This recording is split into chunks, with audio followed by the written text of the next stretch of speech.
It's so stupid, it's positively brilliant. The Brilliant Idiots Podcast.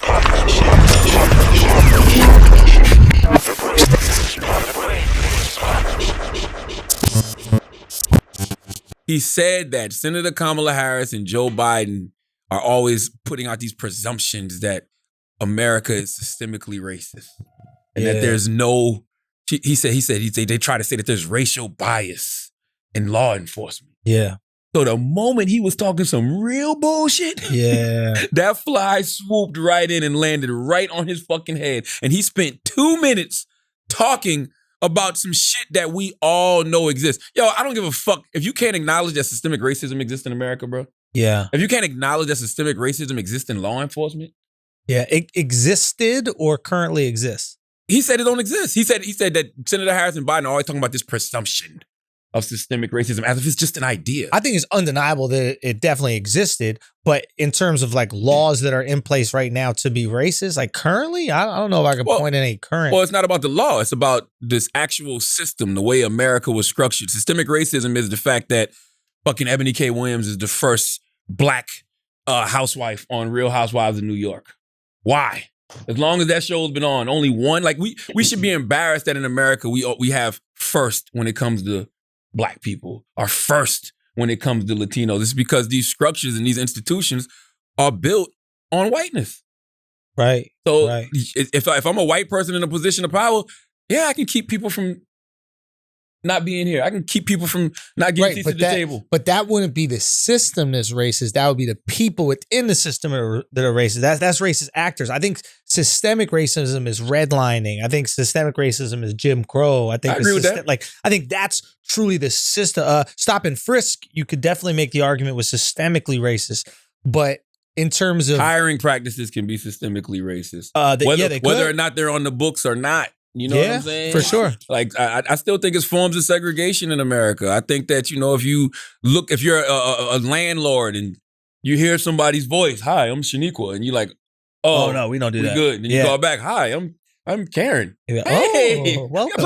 That's systemic racism. Whether it's on the books or not, it's a system that is rooted in bigotry, rooted in racism, rooted in whiteness. That's where I give a little pushback, because I think it's like, okay, these are racist people that get put in these positions of power probably because of a history of systemic racism. But when we apply systemic racism to now, I think it's tricky because you basically open up a little space for people on the conservative side who agree with Mike Pence to go, well, no, point at the show me where the systemically racist law exists. And that's not what you're saying. What you're saying is like the legacy of systemic racism has put people in positions of power who reinforce those things even if they're not there. Yeah, and so then when you lift up the hood under America and you start looking at all the Fortune 500 companies, like, where the black people?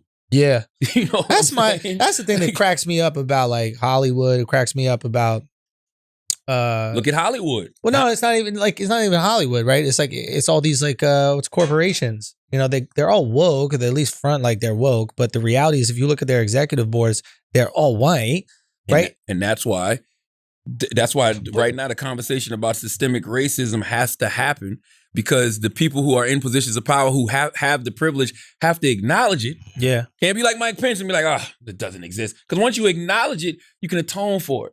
Maybe there's you acknowledge in the past, and you can acknowledge like racist practice that continue. But I think people get caught up in like the legalese of it. But yeah, that shit would piss me off. Like, first of all, there's nothing wrong with like an executive board that's all white. Just like there's nothing wrong with an executive board that's all black. Like, that's fine. You can have that. It depends what the company is. Exactly. I think it depends on the actions of the company, right? If you're an executive board that's all white, but you're a whitewater rafting company, okay. Amazing. That's what y'all do. I'm not going to ever be like, why does the fuck it got to be white water? Okay, do your thing. I don't care.